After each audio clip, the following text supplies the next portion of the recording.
Hello दोस्तों, Jain lip steno classes में आपका स्वागत है। डिक्टेशन स्टार्ट होगी 3 सेकंड बाद।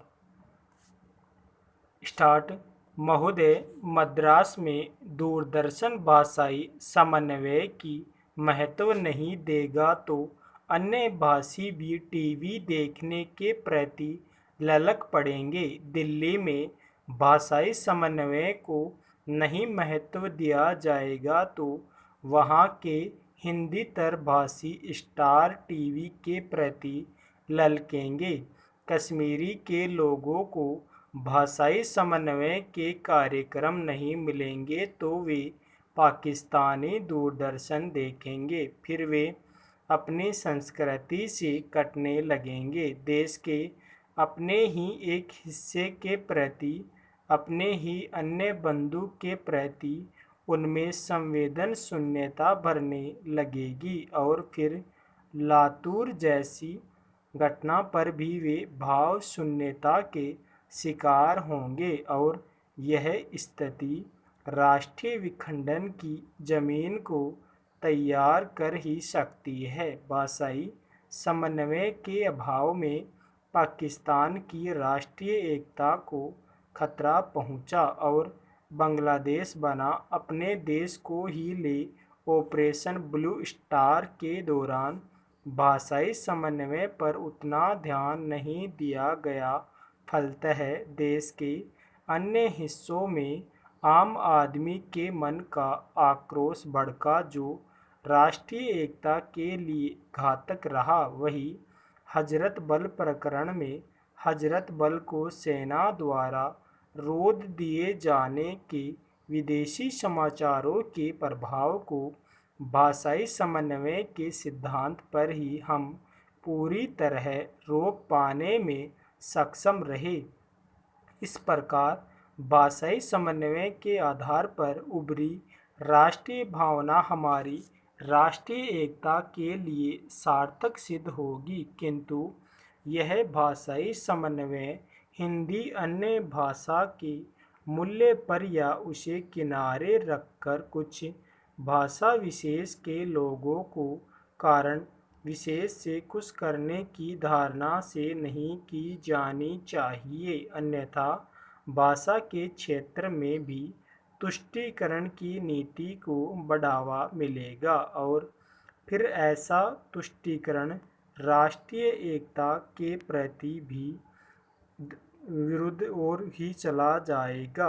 इसी प्रकार किसी भाषा विशेष के शब्दों को सांप्रदायिक समझने के दृष्टिकोण को पनपने से रोकने का प्रयास आवश्यक है। शब्दों को सांप्रदायिक बनाने अथवा उन्हें किसी भाषा विशेष के प्रतिनिधि मात्र समझने की धारणा को भी बदलना होगा। एक भाषा में से अन्य भाषा के घुल-मिल गए लोकप्रिय शब्दों को चुन चुन कर निकाल फेंकने और उसकी जगह जबरदस्ती गढ़े गए शब्दों को बिठाने की मानसिकता पर अंकुश लगाना होगा। शब्दों को भाषा विशेष में उनकी लोकप्रियता और उस भाषा के प्रवाह में उनकी उपादेयता पर अधिक जोर देना चाहिए। पैरा समन्वय इस अर्थ में हो और ऐसा हो कि प्रारंभ में आम पंजाबी को भी आतंकवादी मान बैठने वाला एक अन्य भाषाभाषी इस तथ्य से वाकिफ होता है कि वहाँ का आंशिक भी आतंकवादियों का उतना ही बड़ा विरोधी है जितना वह है, तो फिर क्षण में उसकी धारणा बदल जाती है और उसकी चिंतन सक्रिय हो जाता है और फिर वह आतंकवाद के प्रति उनके संघर्ष में खुद को भी शामिल कर लेता है। और जब यह तथ्य उसे अपनी भाषा के माध्यम से मालूम हो जाए तो उसका मनोबल और भी ऊंचा हो जाता है और वह राष्ट्र की अखंडता के लिए और भी सख्ती से जूझने लगता है। यहाँ यह भी ध्यातव्य है कि भाषा की दो पहलू है। पैरा महोदय, हमें ऐसी विघटनकारी प्रवृत्तियों से होशियार रहना चाहिए जिनको मौका पाते ही देश में सिर उठाने लगती है। इन विघटनकारी प्रवृत्तियों में कुछ ऐसी ही सांप्रदायिकता की श्रेणी में आती है, अर्थात किसी धर्म की आड़ में खेली जाने वाली राजनीतिक, जिसमें एक धार्मिक वर्ग को दूसरे धार्मिक वर्ग के विरुद्ध नफरत करने के लिए उकसाया जाता है। फिर प्रांतवाद या राज्यवाद की प्रवृत्ति है। हमारे देश में सबसे घातक और खतरनाक प्रवृत्ति शायद जातिवाद की है। जब जाति प्रथा शुरू हुई थी तो बहुत अच्छी रही होगी, लेकिन पिछले कुछ वर्षों से इसने हमें राष्ट्रीय और सामाजिक स्तर पर कमज़ोर कर दिया है। इसने हमें छोटे छोटे गुटों में बांट दिया है। इससे लोगों में वर्ग बन गया है। कुछ लोग अपने आप को उच्च जाति का कहते हैं तो कुछ मध्यम जाति का और कुछ निम्न जाति का, कुछ की तो जाति ही नहीं है।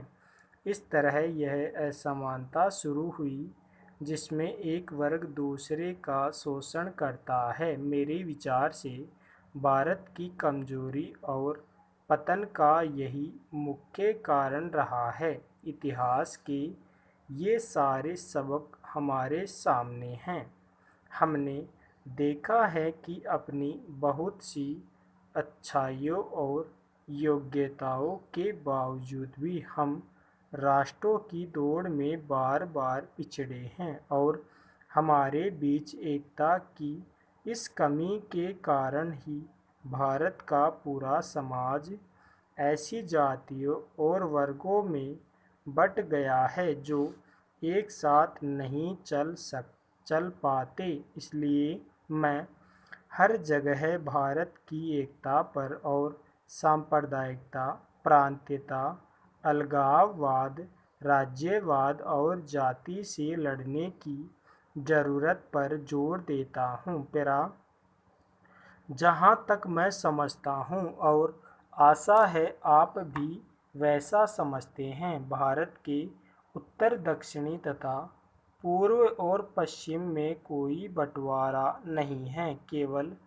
एक भारत है जिसके हम सब, आप और मैं, उत्तराधिकारी हैं। यह हम सबका है। भारत का यह दक्षिणी भाग या वह त्रावणकोर कोचीन राज्य आपकी गिलकियत नहीं है। इस पर मेरा भी उतना ही अधिकार है जितना आपका।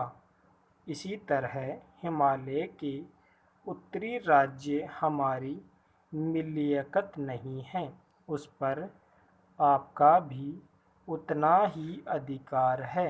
वे आपके भी उतने ही हैं जितने कि किसी अन्य भारतवासी के। इसलिए उत्तर से दक्षिण तक पूरा भारत प्रत्येक भारतवासी की साझी विरासत है। भारत का अब तक का हजारों वर्ष का इतिहास और उसकी समूची संस्कृति, चाहे वह उत्तर की हो या दक्षिण की अथवा किसी और स्थान की, हमारी साझी विरासत है। यही नहीं, हमारे सामने फैला विराट भविष्य भी हमारी साझी विरासत बनेगा। इस बहस के दौरान जो मुख्य मुद्दे उठाए गए हैं और आलोचना की गई है तथा सुझाव दिए गए हैं, उनके बारे में निसंदेह मेरे साथी माननीय रक्षा मंत्री महोदय जवाब देंगे। मैंने केवल रक्षा व्यवस्था के कुछ मुख्य और बुनियादी सिद्धांतों और ख़ास तौर हमारे सामने आने वाली समस्याओं की ओर सदन का ध्यान खींचने के लिए बहस में हस्तक्षेप किया है। स्टॉप।